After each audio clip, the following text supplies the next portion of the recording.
Welcome once again to the Old Cow Report. Of course, I'm your host, Chuck Lee, and we're coming to you live just a couple days here before Christmas, December 22nd, 1997, from the beautiful former tire factory and slaughterhouse, and now rubber processing plant, thanks to Fred the True Stafford. And with me, as usual, is my rusty, trusty sidekick, Fred the True Stafford. Welcome to the program, Fred. Hello, Chuck. Glad to see you again. Hello, fans. Yes, they're all out there looking at you, Fred.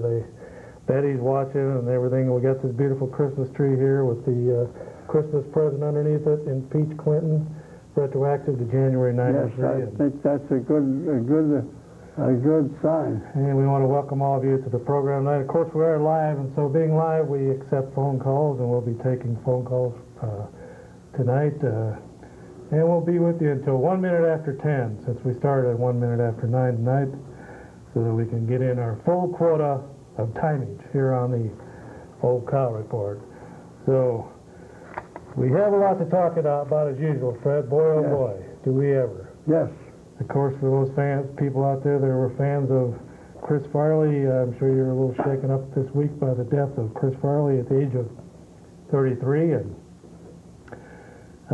he had a wish to be like John Belushi, and evidently his wish came true here just before Christmas, and unfortunately he died. It looks like possibly there was some alcohol and drugs involved, Fred, and so there's another Yes. star with a lot of money and a lot of talent that died early, and it's unfortunate. He goes the way of several other talented comedians and stars here in the last few years that have died, unfortunately, because of drug or alcohol or both. I didn't think too much of him. Some of those things that he did on TV were not worth showing. I guess he's from the Madison area, Fred. I guess he grew up in Madison and Yeah. went to Marquette University, and from there he went to Chicago to the Second City Comedy troupe. That's where a lot of other famous comedians came out of, and then from there he went to Saturday Night Live and on to stardom, but it was short-lived. Okay, Freddie boy, so we got a lot to talk about tonight other than that. So first of all, we want you to disregard everything you heard on the show just previous to this, because those guys are all they're all paid people, paid by Channel 13 or the radio station the one represented, or the Leader Telegram. So you got to watch what they say, because their opinions are kind of tinged by who they work for. But here you get the whole truth and nothing but the truth. That's when we've been giving you the truth, the unvarnished truth, for what now, Fred? 25 years?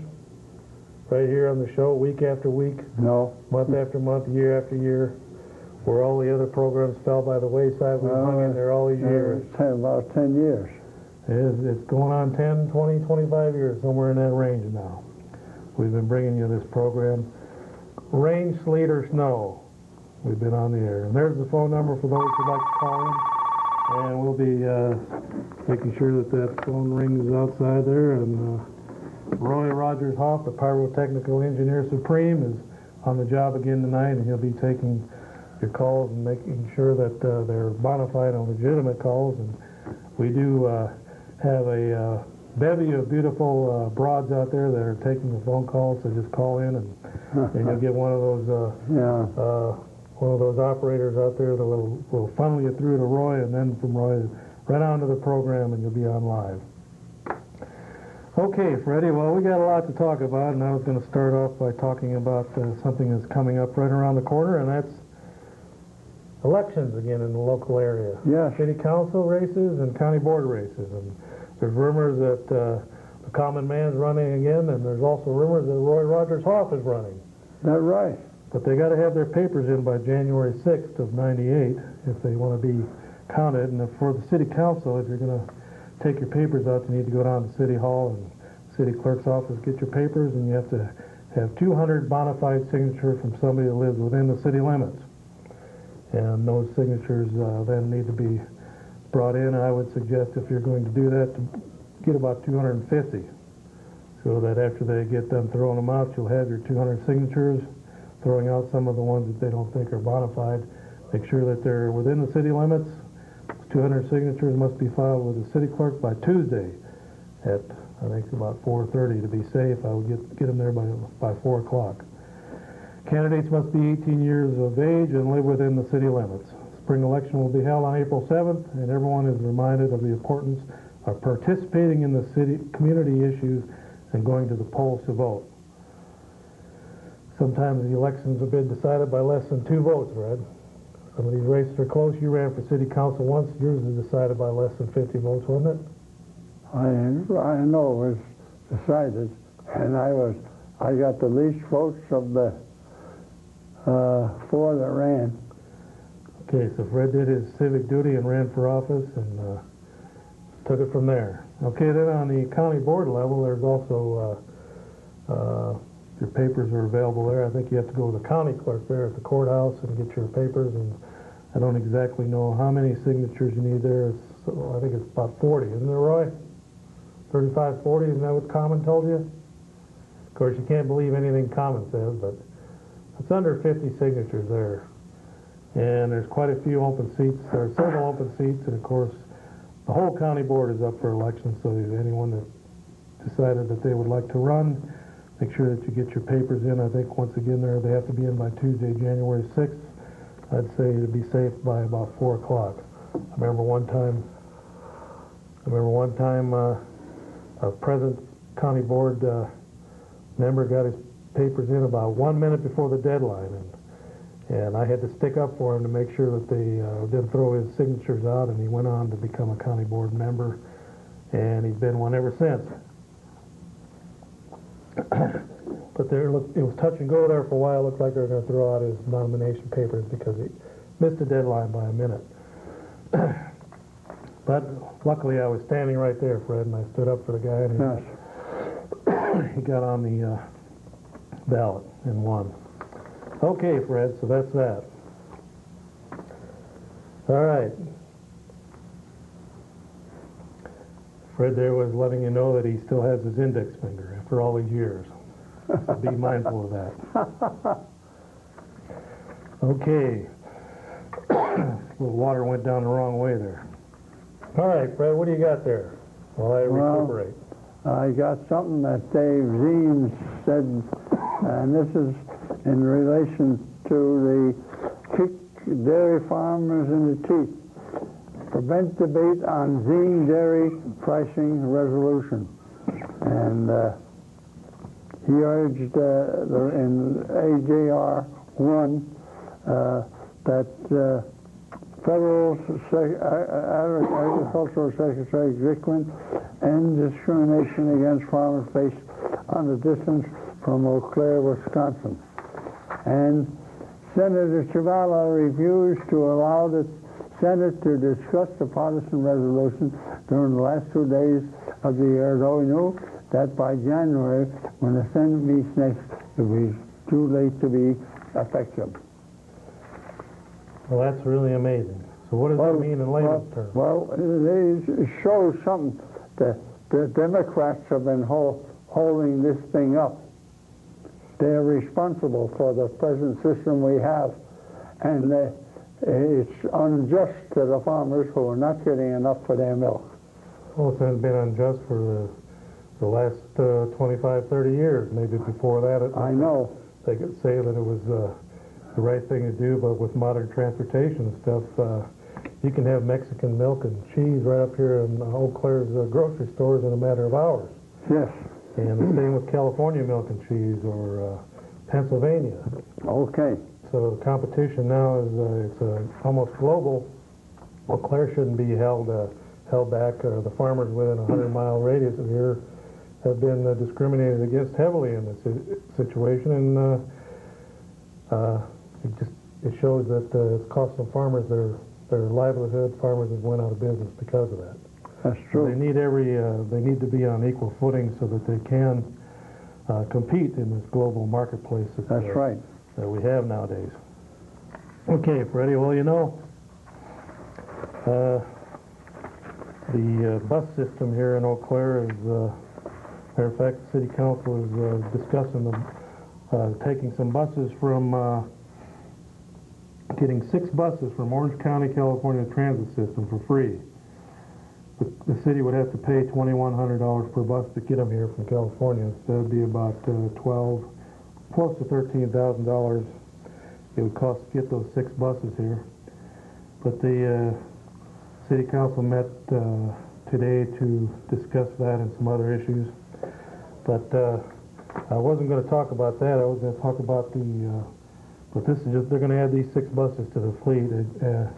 Here was an article in the paper, this was dated December 13th. It shows one of the big old cow buses they have here, one of these big old dinosaurs that you see cruising around town empty. Well, they're going to add another 6 to the fleet of empty buses we have cruising the city now.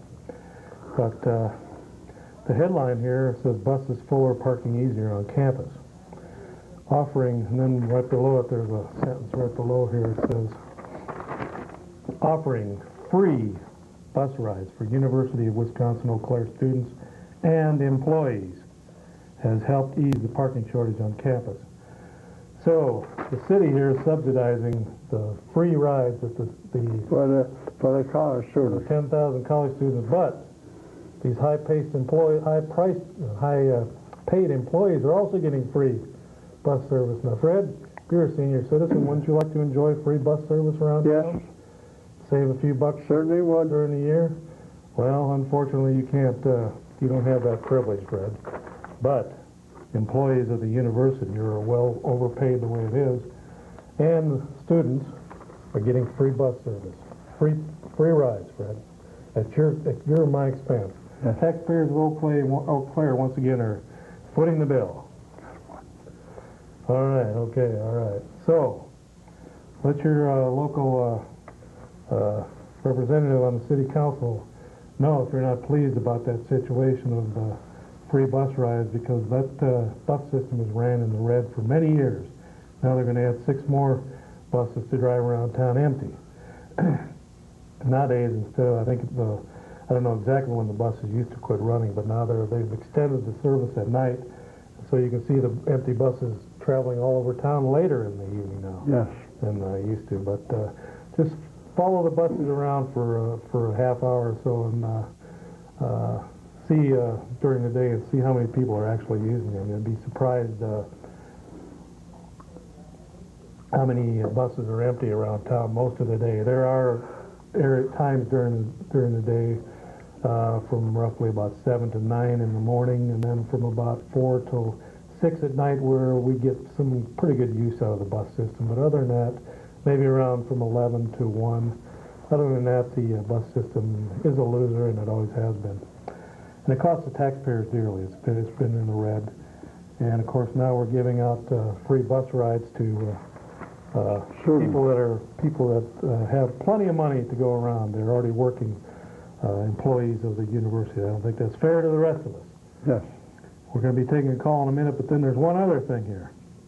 The county board recently decided to subsidize health club memberships for county employees, Fred. Yes.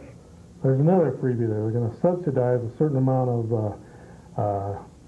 so if you want to join the YMCA or the Eau Claire health clubs here in town, out of the taxpayers' pockets, once again, we're going to be paying for the handful of elitists that work for the county. We're going to be helping them to get reduced, or we're going to subsidize their memberships in health clubs. Now there's another area there where wouldn't you like to be subsidized, Fred, so you could go to the health club maybe for... I don't know. Well, I'm sure there are a lot of taxpayers out there that would if you don't want to, Fred. Yes. So if we're going to subsidize this little elitist group, then we should subsidize everybody. And the same with the bus service. If we're going to subsidize a group, well, whatever happened to all this equality, all these radicals are always talking about equality for everybody and making it equal. If it's good for the goose, it's good for the gander, isn't it, Freddie boy? Yes. All right, so I'll expect my subsidy check in the mail for bus service, and also I'll expect my cut rate membership at the Eau Claire Health Club. Any day now, I'll expect the county board to be mailing mine. Okay, caller, you're on the air. Roxy, with Saddam Hussein. What happened? Like Saddam Hussein. Yeah. I think we should nuke him. You do? Yeah. Well, thank you. I'm glad you brought that up. I've got an article here about Saddam Hussein and about what he has planned for America. Of course, he didn't appreciate what we did to him back in the early 90s with Operation Desert Storm. And so he's been quietly smuggling terrorists into this country, Fred. And here's what they plan on doing. Iraqi terrorist cell groups, each cell has 10 men and 1 woman. The woman is used to smuggle anthrax and other cocktails, biological cocktails that they have concocted over the past few years with the help of the former Soviet Union technologists. They've created anthrax and all kinds of deadly germs and stuff, and of course some of these germs were used on our Desert Storm troops back during the war, and we've had several thousand of them come down with sicknesses now because of their involvement in the war over there. These cocktails now have been smuggled into this country by these cell groups, Iraqi terrorists. 10 men, 1 woman. The woman is used to smuggle the bioagents into the U.S., hiding it in a bodily orifice. And these cell groups now are positioned throughout the United States. As many as several hundred such cell groups, says one source, are ready to hit targets simultaneously. Subways, large office buildings, crowded city streets. A separate target will reportedly be step-up power transformers, part of the U.S. electrical power grid. Evidence of Iraqi terrorist cells now ready to strike is corroborated by Sherman Skolnick, the veteran independent journalist. He confirms reports that at least one such terrorist cell group may have been arrested several months ago for smuggling anthrax into the United States. This alarming incident was reportedly hushed up at the time. But of course, not all Iraqis are terrorists. It would be wrong to assume so. But Saddam Hussein obviously has some hidden strategy behind his recent bold and seemingly irrational, arrogant action towards the supposedly vastly more powerful United States. So, Fred, they're not going to, this time they're not going to lay down and just let us bomb big areas of Iraq unanswered. Yes. Of course, we know there's about 100 of these suitcase nuclear bombs missing, and some of those supposedly got into Iran and Iraq's hands, and if any of those have been smuggled into this country, we're going to see a vastly different situation this time around. Yes. We could see the terrorists really come after us and really cause some harm in heavily populated areas around the country. Yes. Of course, once that anthrax is spread around, even though sunlight kills it quickly, it can do some harm to vast numbers of people in a very short period of time. Yes. And will Saddam Hussein use it? Yes, he will. He's already used it on his own people. Yes. Enemies of the so-called enemies of the state, he has gassed in the past. I think there were some Kurds that he gassed up in northern Iraq. Yes. Killing several hundred of them. Go ahead, caller, you're on the air. Hi, guys. I just wanted to wish both of you a Merry Christmas. And I was kind of interested in your comments about the bus service and the new buses for the college students and all. Actually, I don't think it is exactly all funded by the taxpayers of Eau Claire, because the students at the college are each paying about $10 or maybe $10.10 each per semester. Whether they ride the buses or not, they're all contributing that amount. And I think there are probably around 10,000 students now. So it comes out to a pretty large amount of money that is actually being contributed by the college to run the buses. And the idea of it is that there will be easier parking at the school and the area around the school as well. And also, to a large extent, I think that there have been an awful lot of empty buses. And it doesn't really do any harm to fill them up as long as they're running around anyway. It seems like a good idea to have somebody riding them. And especially since the college and the students are contributing a fairly substantial amount of money to the bus service, it does make sense that the students should be able to ride them. Well, I recall is the university took taxpayers' money and gave a lump sum to the city for this service, but the lump sum they gave came from taxpayers to begin with. But No, not entirely. I don't know about the entire... but all these teachers and students have to do is show their blue card. And the but kids had to... students, teachers, and staff. Now, I think the teachers out there, some of them get 60, 70 grand a year, and we're giving them free rides. I don't think that's fair. I don't know for sure if they contribute anything or not. The students had a increase in their tuition that amounted to about $10 per student per semester. Of course, that was to go pay for the staff and the teachers. Well, I don't know. Maybe that's possible. I have no idea about the teachers or any of the other staff. Well, most of your increases or most of the money spent in any situation like this, whether it's city, county, or educational, most of it goes towards salaries, and the teachers are paid very handsomely out there, and so also are the other staff. I think most of them are union, and they're paid very well. I don't think the taxpayers should be footing the bill in any shape, way, or form for any teachers or staff. Now, possibly the students, if it's coming out of there, if the students are paying, then that's fine. But teachers and the other staff there can pay their own way. What do you think, Fred? Wish her a happy, a blessed Christmas, a happy, holy, healthy, prosperous New Year. Okay, same here. Yeah, Merry Christmas to you too. And the voters over there in Wausau got a Merry Christmas here recently. They voted down about a $38 million arena over there, and not too long ago. And of course, the Eau Claire residents voted down a similar type arena in the Eau Claire area with roughly the same price tag. But the Wausau City Council ignored the voters, and they're going ahead with plans for their $37.4 million arena. The city's decision to go ahead with a $37 million convention center, including a city-owned hotel, has prompted thousands of people to sign petitions against the project.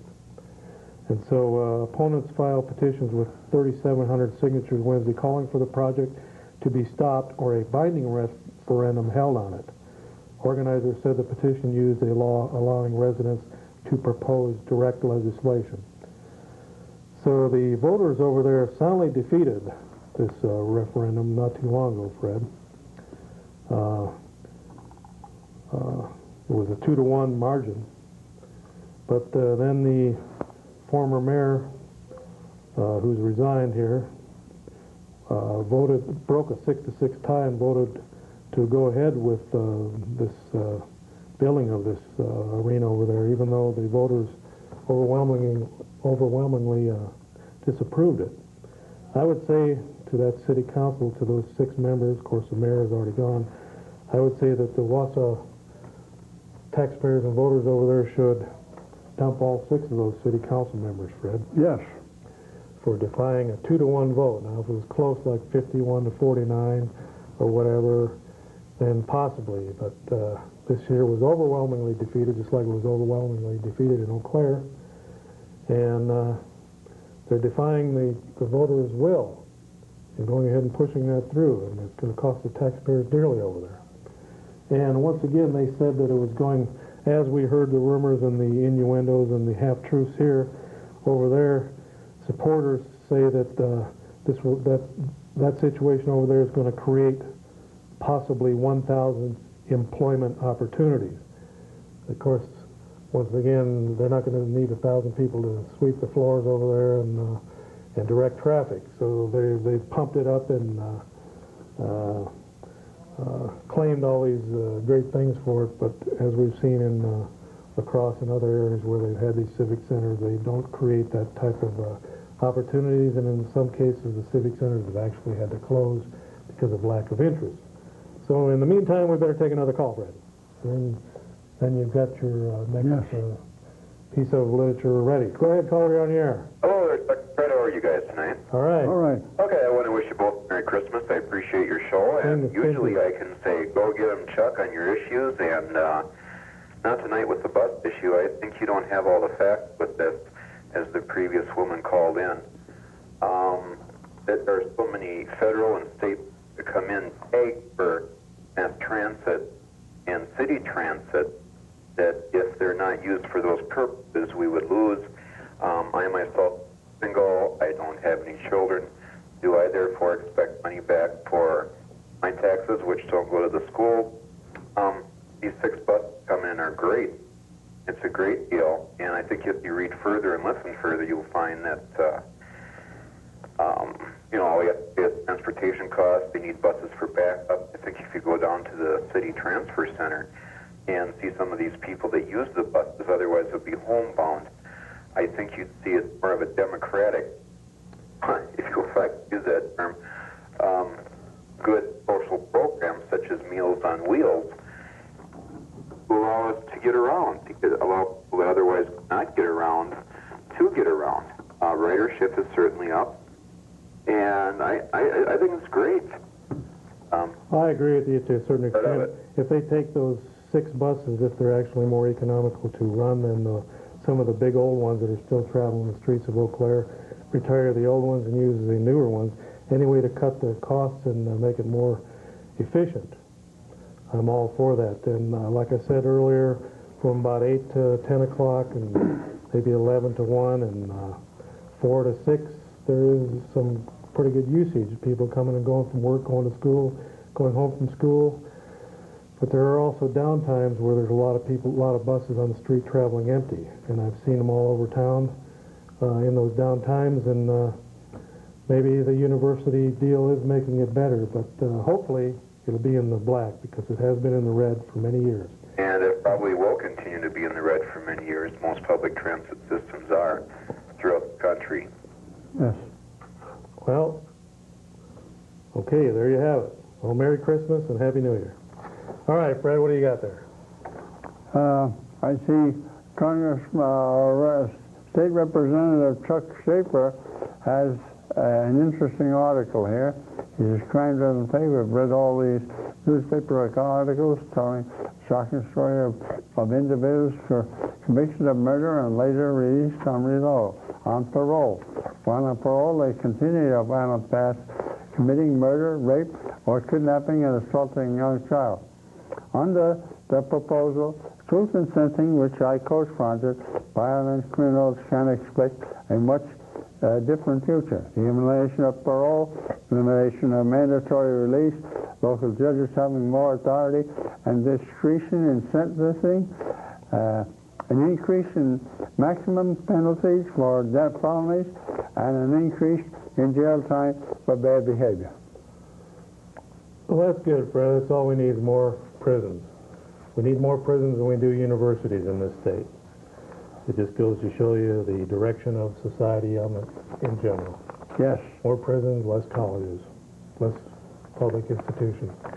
Okay, welfare cases down 13% in October. So once again, as I've said on this program before, we continue to reduce the welfare rolls on one side of the ledger, but we still have this massive bureaucracy of thousands of social workers and people that have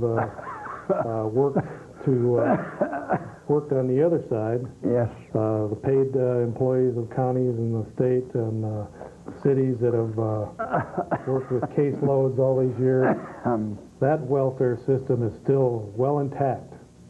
And when are we going to see reductions on that end, now that we're seeing the reductions on this end? The number of households getting welfare benefits dropped a record 13% in October, the second month that Wisconsin's Welfare to Work program has been in effect statewide. The Department of Workforce Development said Monday the number of cases, cash assistance cases, has dropped from about 44,000 last January to about 27,000 in October under the W-2 or Wisconsin's Work program. So as you can see, there has been a drastic drop. So when are they going to have the drop now on the other side, where we have all these social workers and directors and social services and all these agencies that have been pretty much living off this welfare caseload for the last 20 years in Wisconsin? Some of them have spent their whole careers just making a living out of these caseloads. Well, now that this is finally dropping on one side and those people are going to work, when are we going to allow it to drop on the other side and once again give the taxpayers some relief? Just recently, Eau Claire County passed a record social services budget. How can they justify that when we're reducing the welfare load? Reduction since W-2 just in Eau Claire County, 29%. Since September, the following welfare cases were reported in October, representing the reduction since welfare reform took effect. The welfare load is down to 256 in Eau Claire County. That's a 30% reduction in just 2 months. Well, about 3 months, September, October, November, and part of December. So there you have it. There's a reduction going on. Why don't we start reducing now the people that have been living off those, unfortunately, that have had to use the welfare system in the past few years. Let's see the reduction on that end now. Let's give the taxpayers a break instead of having a record budget right here in Eau Claire County.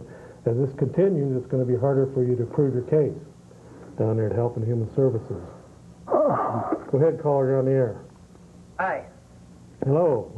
I would just like to compliment your tree because it's very, neat. Thank you very much. I worked on that for many, many weeks. Of course, we have our president underneath the tree, impeach Clinton, retroactive to January of '93. Fred and I personally put each one of the bulbs in place, and it took many, many hours. So thank you very much. Okay, thanks. Okay. All right, Freddie boy. Getting back to other things of interest here in Wisconsin. Illegal gambling devices taken from tavern owned by the governor's brother. So it seems like every public official has a brother. President Carter had his brother Billy. They had Billy Beer, and President Clinton had his brother that had some problems with cocaine abuse. And here in the state of Wisconsin, Governor Thompson's brother owns a tavern. And investigators looking for illegal gambling in Monroe County restaurants and bars confiscated video game machines at a tavern operated by a brother of Governor Tommy Thompson. And here's his remark. "They took all the money out of the cash register too," said Ed Thompson. "They searched the place from stem to stern." District Attorney John Matusik said charges of possessing illegal gambling devices will be filed in January against Thompson, who says he had 4 nickel machines in his tavern but never paid cash to winners. Undercover investigators observed payoffs. The raids early Sunday involved 40 establishments and confiscated 128 machines. The governor was notified of the raid and his younger brother's involvement. Well, the thing is, Fred, is some of these taverns, they can't compete with the Indian casinos. Yes. I mean, those are multi-million-dollar operations here in the state now. Yes. I mean, the Indians are cleaning up. Yes. Tourists used to come to this state to go fishing, snowmobiling. Now they come up here to gamble. As soon as they lost their money, they split the state. But instead of that money now flowing to all these taverns and hotels and restaurants, and now people are just coming into the state, gambling, eating at the gambling casino, possibly even staying at the gambling casino. Yeah. Once they've blown their money, they're out of town, they're out of state. So the good old days of coming up to the resort and spending your money at the fishing resort and going to the local bar, and those days are long gone now, Fred, unless we get equality on gambling in this state. why should the Indians have a special deal on gambling? No, they shouldn't. I thought this was supposed to be a country of equality. Right. Well, here, once again, we've raised the equality bar where we said, yeah, the Indians are going to be a little more equal than the rest of us. And so now they get all these gambling rights, they get special fishing rights. Some states are getting special hunting and special timber rights. Well, Tommy Thompson is arguing right now with the Indian tribes here in Wisconsin, saying either you make it a little fair or we're just going to shut you down totally. And unfortunately for little bar owners like Tommy's brother, Yes. the relief isn't coming fast enough. They're trying to find ways to keep open and keep their bars running. And it's just not working anymore. I know. So right after we take this call, Fred, the governor just wrote a recent letter dated December 21st, 1997 to friends, and it's signed sincerely Tommy G. Thompson. It's talking about the Indian negotiations, and we'll get into that in a second. Go ahead, caller, you're on the air. Chuck, Fred, Merry Yes. Christmas. how you kids doing? All right. Is Santa gonna find you, Fred? I hope so. Okay. What's that empty bottle in front of your chair there, Fred? I don't know. There's no empty bottle there. Oh, okay. Is that full? Well, yeah, it's full there. It's Fred's Christmas present. That's not my He Christmas takes a little present. nip of I Fanta Pop don't. every morning. I don't religiously. take it. I don't touch it. That's good. I advise anybody else not to take it either. Okay. Is that Flavin? Take Yeah. it where? Wherever you want to take it. You just make sure you keep one bottle underneath the sink for your morning Just a couple comments. constitution. Just a couple comments. Are all county board seats up, every one? They don't stagger those? Nope, they're all up, all 29 of them. Wow. How many are running unopposed? Well, Or is it too early to tell? I think there's a couple people thrown in the towel not running again, but the other probably 20. If nobody gets their papers in by, I think the deadline's January 6th, then all 29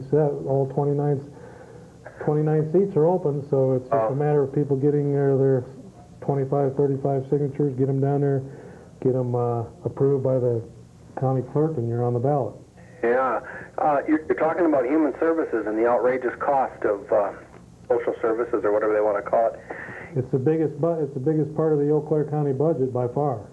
You could reduce about 70% of that budget by going to a minimum income guaranteed to the people that qualify. You could eliminate about 98% of the staff. Yeah, you just have somebody down there producing the checks. That's right. If a person qualifies for a minimum income, we'd be much better off. We'd reduce at least 70% of the cost of that government. Actually, you really wouldn't want to give them much cash. You'd want to send vouchers to whoever they're paying rent to, and you'd want to make sure they get their food stamps and. Compile vouchers to equal Right. minimum income. You don't want them buying Cadillacs or prostitutes right. or whatever with the cash down there. So you want to make sure that. But it's pretty much just a bureaucracy that's built itself up Exactly right. over the years, one stack on top of another on top of another. You commented early in the show that the cost of human services continues to climb, but aren't the benefits going to the recipients actually declining? The number of recipients is declining, and I think the benefits are pretty much staying, other than probably the cost of living increase, they're pretty much staying static, but the numbers are reduced. And so if you got less people that are demanding those services down there, then you have these welfare social workers and stuff running around looking to create work. Yeah, or We don't need them shuffling papers and passing papers from one office to another. I urge anyone to go down to the old farmer store building and walk around the empty halls up there and see the cubbyhole after cubbyhole of empty offices that used to contain the social services, human services bureaucracy. And now they've moved that all down to the courthouse, and they had to build a giant wing on one end of the courthouse. But it's getting harder for them every year now to justify this continued bureaucracy when the numbers are being reduced. maybe there's a caller in your audience that could tell us what percent on the dollar goes to the recipient and how much goes to the bureaucracy to administer the funds. I would say there's probably more going to the bureaucracy than is actually going to the recipients. No question. I think it's like 3/4, 75 cents on the dollar. Well, this article here says that there's only 256 welfare cases. Wow. 256 in the whole county. What's the budget for human services in Eau Claire County? It's about 29 million. So you take 256 into 29 million, and boy, oh boy, there's a problem. Yeah, minimum incomes or vouchers would wipe out almost all of that. Of course, that's just the county's part of it. The food stamps come from the federal government. Wow. Wow. I mean, we could give those 256 people Cadillacs. That's right. Still be better off. The taxpayers would be much better off. Give them Cadillacs and give them jobs turning bricks over on the.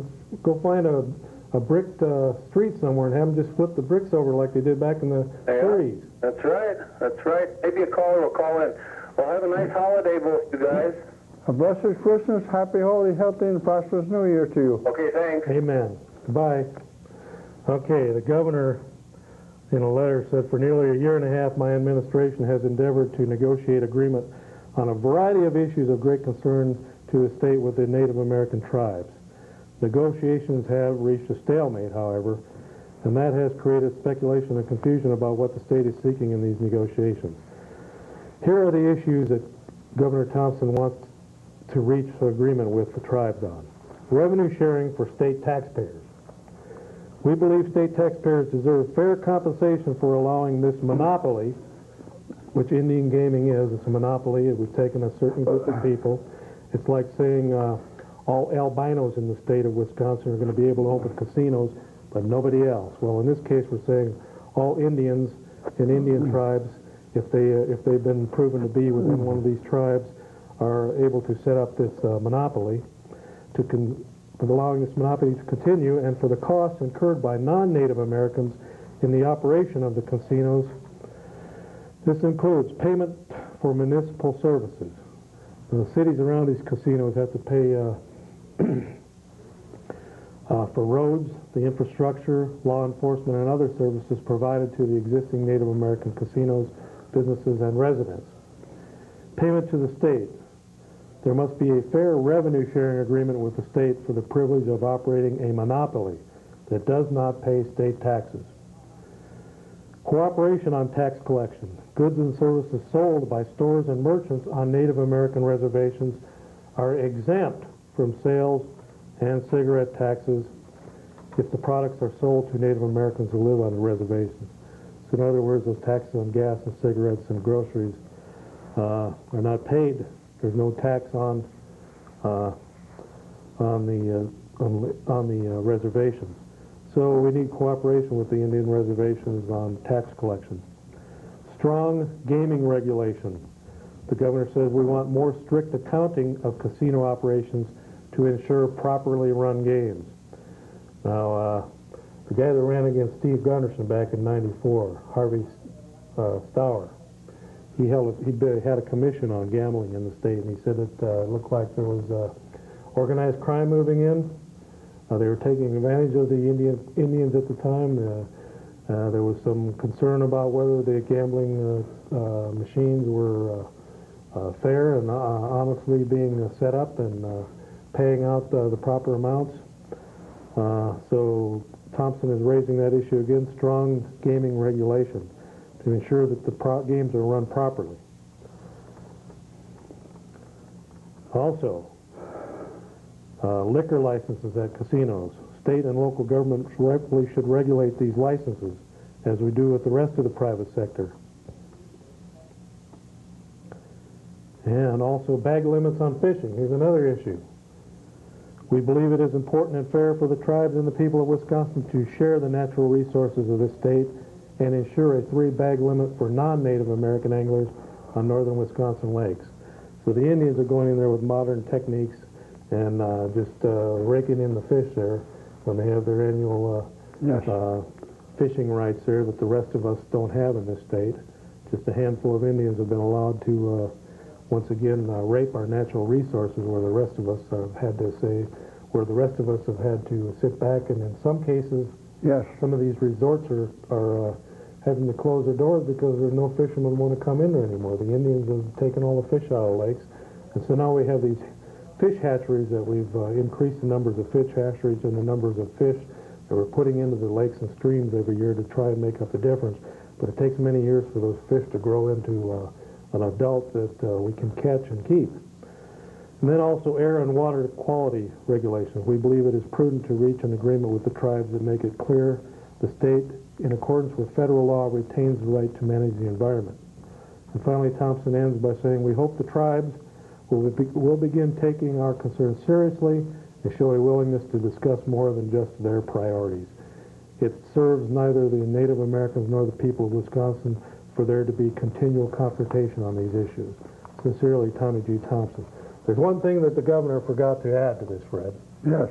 With all this newfound gambling wealth, it's caused some problems with in several areas. But one of the main ones is we're creating thousands of gambling addicts in this state. And a certain percentage of the money, the revenues, right off the top, off the gross, somewhere, I would say 5% would be a good figure.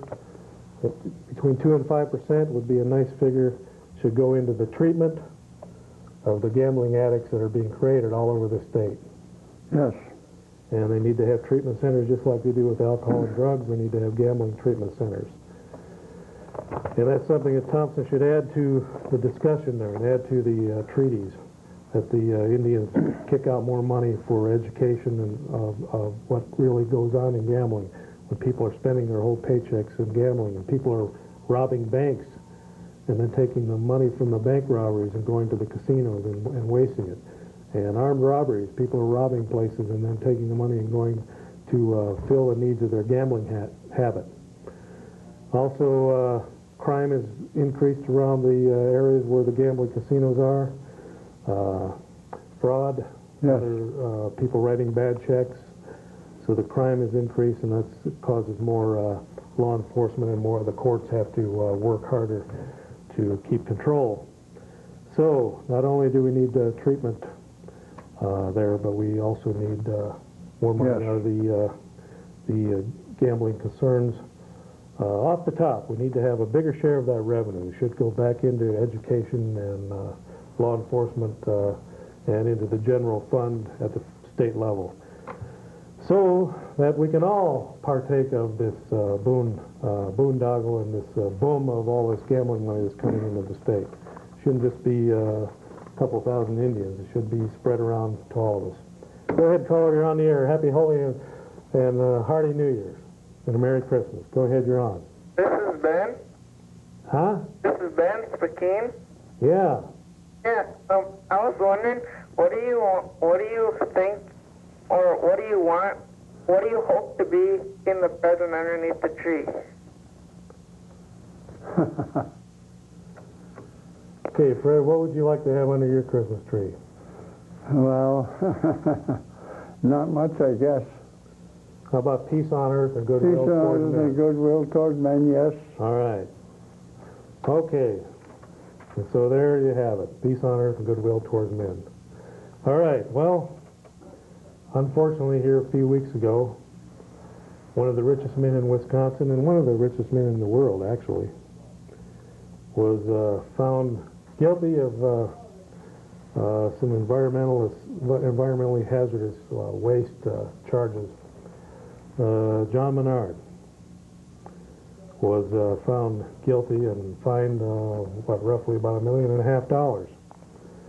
here recently, because because the environmentalists make it so tough in this state and federally to do away with Environmental contaminated waste, that even a billionaire has to resort to hiding that waste in a pickup truck, taking it home, and then getting rid of it through the local hauling system. Now, the hauling system takes that waste then to the local landfill and dumps it along with the other tons of hazardous waste that have been dumped in those landfills for many years.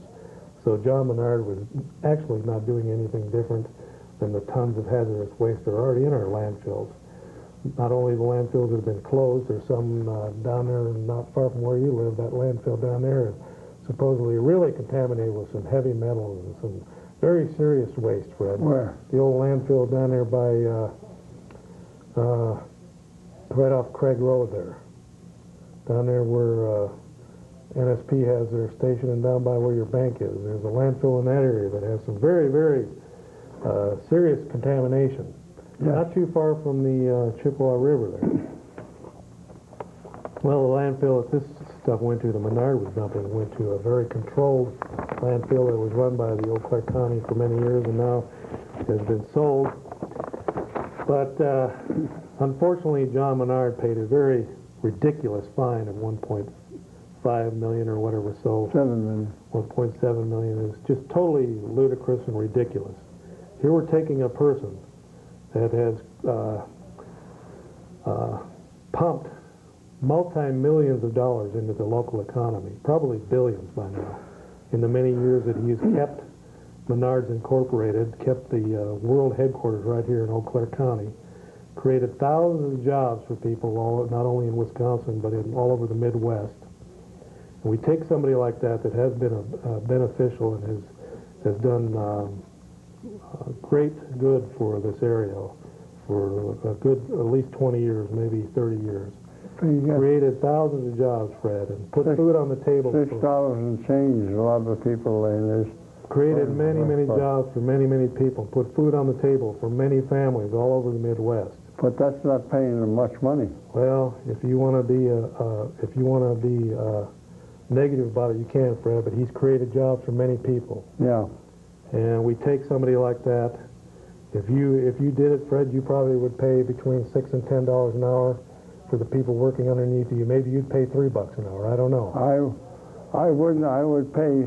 But he's paying good money for many people. $10 an hour. He's paying. Oh, I'm sure you would, Fred. You're such a benevolent person. But Menards here has created thousands of jobs over years and paid and put food on the table for many years for thousands of people. Yes. And many tax dollars that went out of Menards into the local economy and into the state, federal, and local governments and the county government. And we treat somebody like that. If I was John Menard, I'll tell you what I would do. I would shut down that system out there, and I would move it to another state. And I would go like this to the state of Wisconsin for all of the good that the state has, that Menards has done for the people. And that was a ridiculous fine for a few garbage bags full of I think it had some lead and maybe some arsenic, whatever it had in it. That stuff went into a landfill that is watched very closely. It was not going to go anywhere. That there's clay and there's linings in there, and that waste is not going to go anywhere. But the environmentalist wackos have made it so tough that people like even a billionaire like Menard have had to resort to doing what he did, trying to hide a few bags of ash from some pallets that were burned. Yeah. In an incinerator. And then the DNR Gestapo, which our state legislators have allowed to run wild in this state and have allowed to create their own laws and will not put them under the thumb of the legislature like they should be. They should be underneath, they should be regulated more closely by our state legislature. They were allowed to run around like Gestapo and use illegal tactics to find him guilty to begin with. Use John Doe warrants and investigations for several weeks. These John Doe proceedings, pretty much anyone can walk in and say, yeah, he did such and such, and you don't answer to the charges. But not only should Menard do that, but he should have fired his lawyers to allow something like that. That's big of a fine. It says right here, maximum penalties. This was dated December 10th, Leader Telegram. Maximum penalties for the 21 counts are 75 years in prison, 6 years in jail. What's the difference between prison and jail? And fines from $15,600 to $165,000. So he paid 10 times the upper amount of the fines that he could have. I'll tell you, it shouldn't have been done to somebody who has done that much good for this area.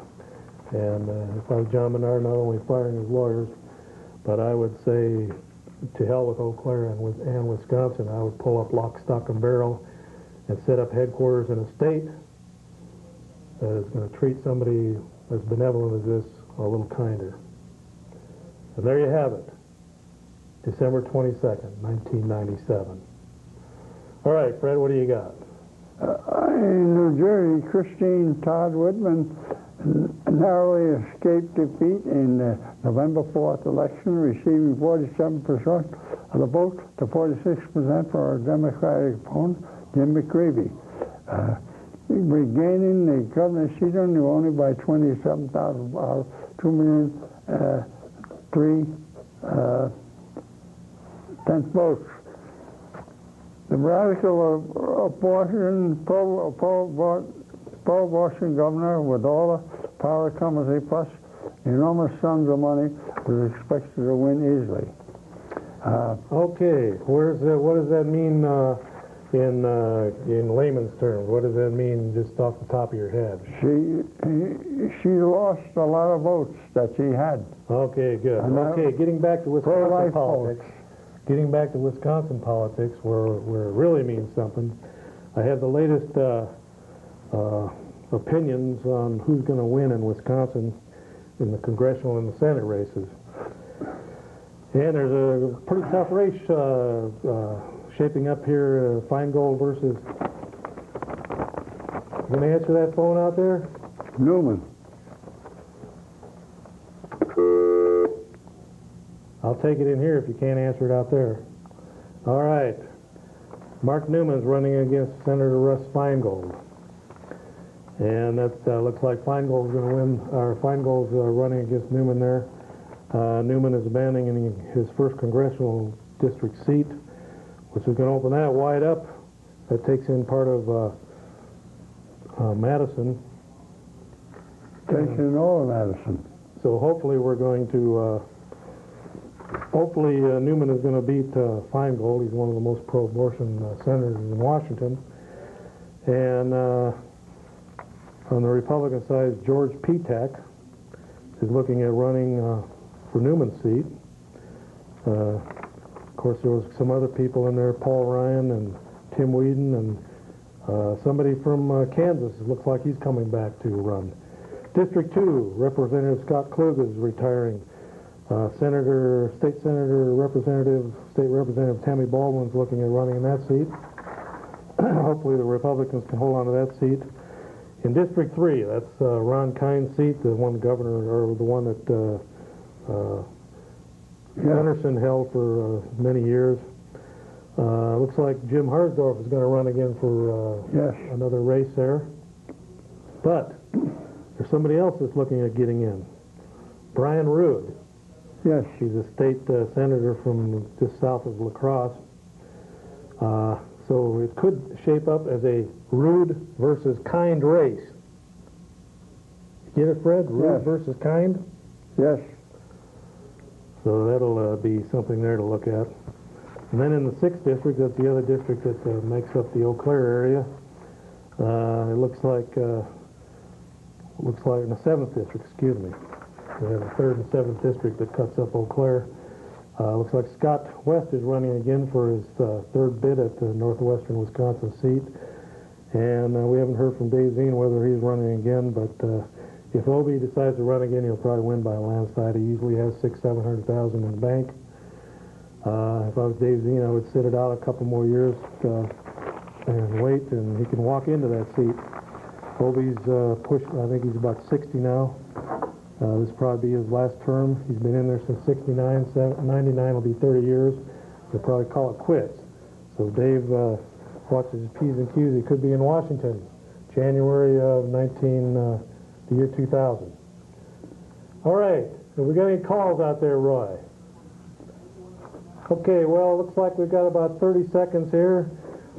Since we started a minute early, we wish you all a Merry, Merry Christmas out there. It's only 3-4 days away, something like that. Don't forget to send in your Impeach Clinton cards to Clinton for Christmas, and we wish you all a Merry Christmas and a Happy New Year. Fred, you want to say Merry Christmas to anybody? Merry Christmas, everybody. Okay, adios, amigos and amigas. I'm calling the meeting adjourned. Okay.